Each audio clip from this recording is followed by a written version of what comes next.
30代、40代、50代でこの映画祭に参加をして、自分自身が The Cannes Film Festival is growing in importance for me because whenever I come back, I think that I've managed to make a film I don't have to be ashamed of, a film that is shown in this prestigious festival, and that makes me want to make another film to 注 bring 目され back たい、脚光を浴 here. びたいということとは全く別に、ここに来て見ていただいて、またここで恥ずかしくない、ここで Concerning the way the festival itself grows, I'm not the best person to talk about it. I started at 30, now I'm about 50. As a director and as a human being, I think I too have changed, and especially each time I'm delighted not to be in the spotlight, but to be able to share this intense experience with a new film. 幸せなことだと思ってます。そういう存在で、この18年の間でますますこの映画祭は僕にとってはそういう存在になってます。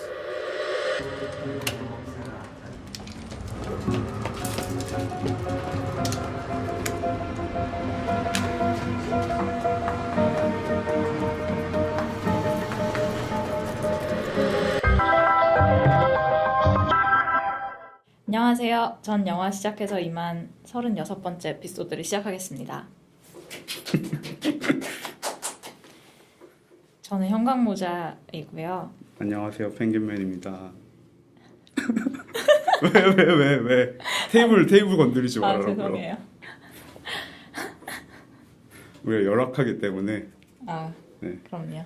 마이크가 테이블에 있기 때문에 건드리지 마시고요. 네. 테이블. 잘 지내셨어요? 그럼요. 너무 잘 지냈죠. 그렇구나. 네. 다행이다. 그러니까 다행히도 저의 몇 안 되는 관심사 펭귄맨님이 지난 2주를 잘 보냈는가 이기 때문에. 잘 지내셨죠? 그럼요. 재수없어. 저는 뭐 늘 지내죠. 네. 저희가 오늘 좀 가라앉나요? 날씨도 안 좋고 저는 날씨가 너무 오늘 추워서 죽는 줄 알았어요. 갑자기 온도도 내려가고 춥고 끈적거리고 그리고 지금 환절기라 가지고 네, 꽃가루 때문에 알레르기도 심하고. 이거 좀 사담이지만 저는 한 번도 꽃가루 때문에 재채기를 한 적이 없거든요. 근데 올해부터 그게 생겼어요. 이게 꽃가루 종류에 따라서 다르대요. 그렇구나. 뭐 그럴 수도 있고요. 아니면 늙어서? 왜냐면 제가 형광모자 나이 때쯤 생겼던 것 같아요. 대박. 제가 오기 전이니까 오기 전해 생겼으니까 비슷한 나이죠. 저는 좀 이르게 시작된 거일 수도. 그런가? 어쨌든 그런 말 하시다. 아니에요. 그냥 당연히 아니겠죠. 당연히 아닐 건데 뭐. 뭐 나이가 됐다고 갑자기 알레르기가 생기고 그러진 않으니까. 근데 저도 없었는데 한 4년 전? 맞네요. 제 나이. 너무 자세하다. 어쨌든 그 정도쯤에 생겼던 것 같아요. 슬프네요. 그래도 막 콧물이 폭포수 치듯이 그러진 않아요. 네네네. 설마 그런. 저는 그 당시에는 처음 생겼을 때 그랬어요. 진짜 휴지를 항상 들고 다니고. 되게 흉하네요. 근데 뭐 약을 먹으면 괜찮아지니까. 그렇구나. 네네. 조심해야겠네요. 그래서 그 당시에는 그래서 항상 약 먹는 시기가 있었어요. 약 먹으면 코가 건조해지거나 그러지 않아요? 그렇죠. 그런 거죠. 너무 싫은데? 네. 어떻게 해야 되지? 뭐 건강 조심하시고요. 이제는 건강이 안부 인사가 되는 나이니까요. 뭔 소리야? 아니에요? 아닌데요? 저는 그래서. 네. 네, 그렇고요. 간단한 날씨 얘기를 나눠봤고요. 최근에 본 영화 얘기나 하죠. 네네네. 그 전에 칸 영화제 수상 결과를 지난 시간 안 했으니까. 그렇구나. 그러네. 어차피 다 찾아보시면 나오고요. 의욕이 제로가 되셨네요. 그래도 저희 방송에서는 저희가 저번에 녹음을 그 팬막 전날 녹음을 해가지고 결과 얘기를 전혀 못했었는데 간단하게 코너 속의 코너로. 아 근데 뭐 귀찮으니까 그냥 황금종려상만 얘기하면요. 고레다 히로카즈의 샴 리프터스, 그 원제는 만비키 가족인데 그게 받았고요. 우리나라에도 만비키 가족으로 개봉할 것 같더라고요. 제목을 안 바꾸나 보네요. 그 뭐 도둑 가족 뭐 이런 너무 이상해서 그런가? 어쨌든 만비키가 일본 느낌 나게 하려고. 도둑질 뭐 이런 뜻이더라고요. 샴 리프터스도 뭐 사실 그런 뜻이고. 그래서 대략의 줄거리는 이제 사망 신고를 하지 않고 연금을 받으면서 뭐 좀도둑질 같은 걸로 생계를 꾸리는 가족이 있는데, 그 가족이 우연히 홀로 있는 소녀를 만나면서 가족으로 받아들이면서 펼쳐진 얘기라고 하고요. 그 실제로 부모의 사망 신고를 하지 않고 연금을 받던 인물들이 뭐 약간 기사화된 적이 있는데 거기서 모티브를 얻었다고 해요. 그 영화를 보지 않아서 잘 모르겠지만 일단은 소녀를 가족으로 받아들이는 점에서 바닷마을 다이어리도 생각나고, 그 외에도 막 사실 뭐 가족의 경계에 대해서는 뭐 수없이 다뤘죠. 뭐 그리고 대표적인 그런 약간 사회 주변에서 힘들게 생존하고 있는 사람, 가족이란 점에서는 아무도 네네네. 모른다랑도 되게 유사한 부분이 네네. 있는 것 같아요. 뭐 그 외에 뭐 가족의 경계로 생각하면 그렇게 아버지가 된다나 뭐 또 그렇고, 또 어떻게 보면 또 걸어도처럼 약간 양자의 뭐 그런 느낌도 있는데, 그것보다는 이제 양자가 아니구나, 거기. 연금을 계속 받고 있잖아요. 그러니까 그 이미 세상을 떠났지만 그 흔적을 가족 전체에게 드리고 있는 그런 존재에 대한 것도 있을 것 같고, 또 버려진 소녀 때문에 이제 중반부 지나가면은 이 가족이 뭐랄까 언론의 주목을 받는달까 약간 그런 일이 생기는데, 뭐 그런 면에서 이제 세 번째 살인처럼 약간 법적이나 구조적인 사회 구조적인 문제를 통해서 가족을 해보하는 느낌도 있을 것 같고, 그런 의미에서 히로카즈 종합 선물 세트가 아닐까 그런 싶은 영화고요. 약간 자서전 쓰듯이.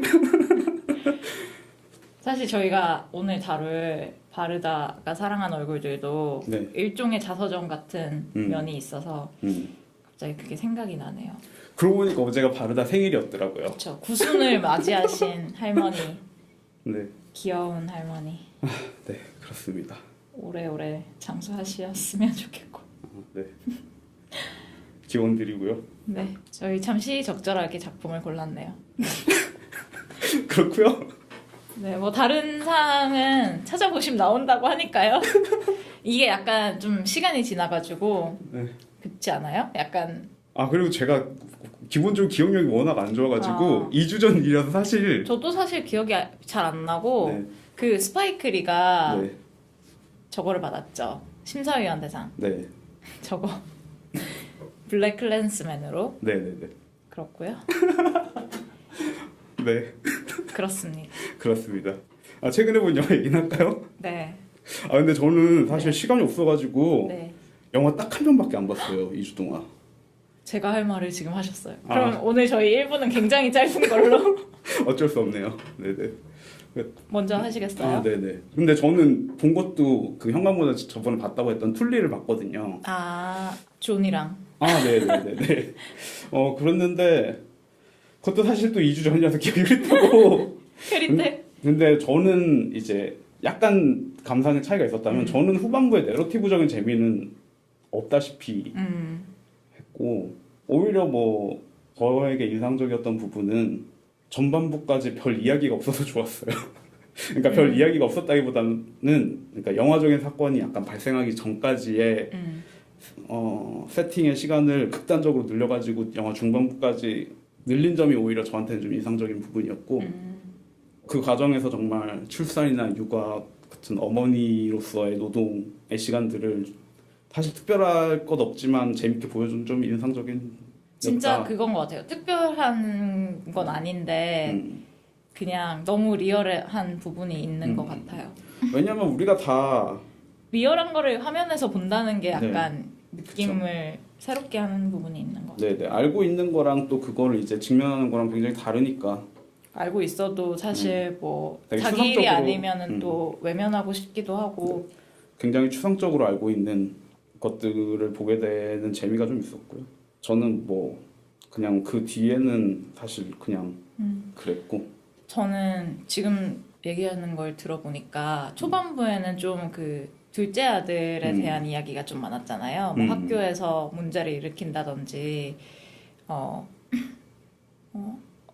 많은 케어를 필요로 하는 그런 아이로 소개가 되는데 그 아들에 대한 부분이 너무 쉽게 해결된 것 같아서 그게 조금 볼 때는 의아했었는데 곧 잊어버렸지만 갑자기 생각이 나네요.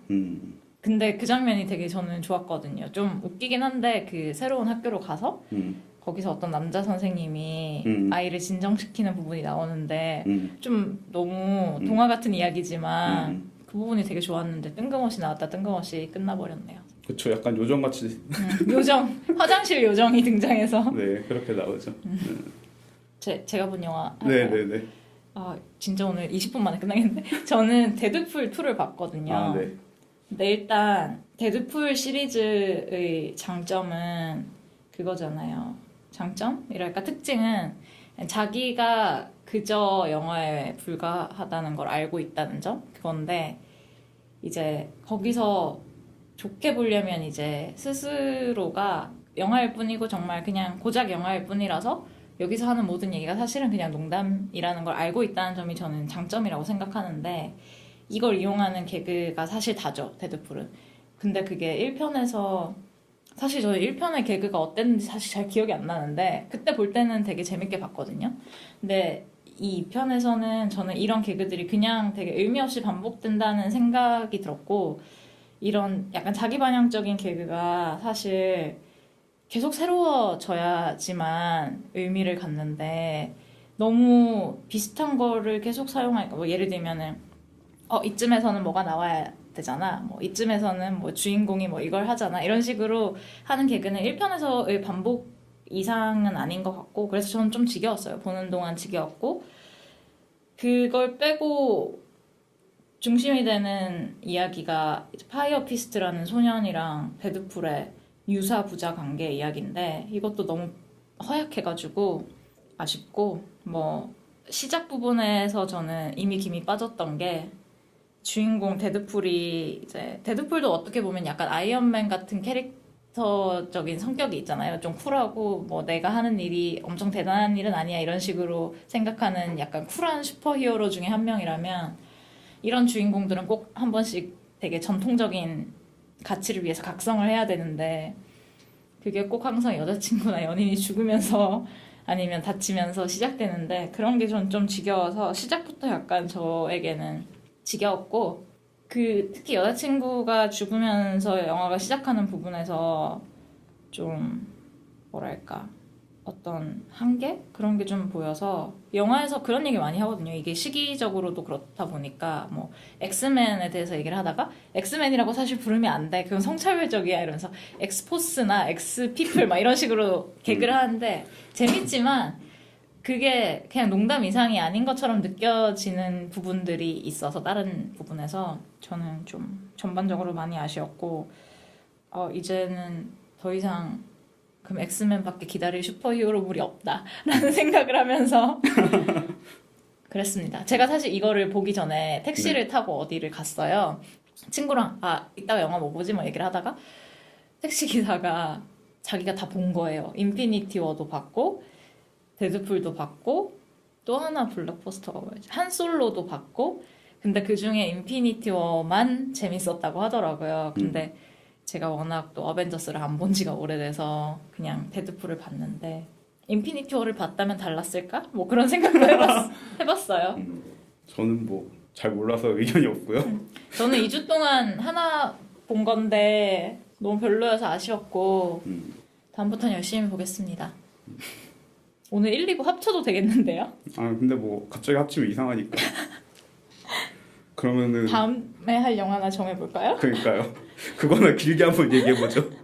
도대체 다음에 아예 정하는 과정을 실시간으로 뭐 그 정도는 아니겠지만 네. 영화 뭐 개봉하지? 이제 6월에는 그래도 좀 그거 한국에서 하던데 헤레디테리 유저 그거 할까요? 그거 해도 저는 괜찮을 것 같아요. 그게 여기 개봉이 언젠지 모르겠네. 같은 날 할 거예요. 그래요? 네. 그러면 그거를 해도 되고 그렇게 하죠. 네. 순식간에 정해졌네요. 오늘은 약간 순식간에 하는 걸 컨셉으로 해서 아, 네네. 네. 그러면 다음번 에피소드에서는 네. 그 감독 이름이라도 저희가 좀 한번 얘기해 주는 게 낫지 않을까요? 아, 네, 그럼요. 바로 또 찾아졌어. 아리 에스터 감독의 유전을 다루도록 하겠습니다. 한국에서 6월 7일에 개봉을 한다고 하고요. 네. 공포 영화를 다루는 거는 오랜만이죠. 게다우르 이후로 처음인가요? 그런 것 같아요. It Comes at Night. 아, 그렇네요. 그러면은 2부에서 Faces Places 바르다가 사랑한 얼굴들로 돌아오겠습니다. 감사합니다. 감사합니다. Moi, je n'ai pas oublié les images de tes films. Le visage de Cléo, J'ai adoré voir depuis le train les yeux que tu as collés sur des containers. Ce qui est drôle, c'est qu'on ne se soit pas croisés depuis le temps.